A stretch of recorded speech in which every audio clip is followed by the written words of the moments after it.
Hi guys. Iconic star Allu Arjun Pushpa సినిమాతో national award అయితే గెలుచుకున్నారు, తన ఖాతాలో వేసుకున్నారు. ఈసారి పుష్ప 2తో అవార్డు దక్కించుకుంటారని భావించారు, కానీ నిరాశ ఎదురయ్యేలా కనిపిస్తుంది. అందుకు కారణం హీరో విక్కీ కౌశల్ రెగ్యులర్గా హీరోయిజం ఉన్న సినిమాలు కాకుండా విభిన్నమైన కథలు ఎంచుకుంటూ ఉంటారు, ప్రత్యేక గుర్తింపు తెచ్చుకుంటారు. ఈ హీరో నటించిన చావా మూవీ చిత్రం బాక్సాఫీస్ వద్ద దూసుకుపోతుందనే చెప్పాలి. ఇక ఇందులో మొదటి రోజు నుంచి భారీ వసూళ్లు రాబట్టి ఇందులో Vicky Kaushal national crush. Rashmika Mandanna acting ప్రేక్షకులను కట్టుపడేస్తుంది. ఇప్పుడే విక్కీ కౌశల్ పేరు పాన్ ఇండియాలో ఫిలిం వర్గాల్లో మారుమోగుతుంది. అతడి పర్సనల్ లైఫ్ గురించి తెలుసుకోవడానికి జనాలు ఎక్కువగా ఆసక్తి చూపిస్తున్నారు. చావా సినిమాకు సంబంధించి ఛత్రపతి సంభూజీ మహారాజ్ పాత్ర కోసం విక్కీ కౌశల్ 10 కోట్లు తీసుకున్నట్లు సమాచారం.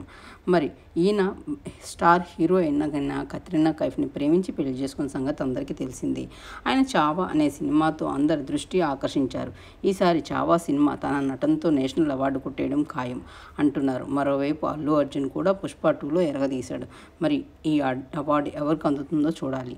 ఇలాంటి ఇంట్రెస్టింగ్ అప్డేట్స్ కోసం ఛానల్కి లైక్ చేయండి, షేర్ చేయండి అండ్ సబ్స్క్రైబ్ చేయండి.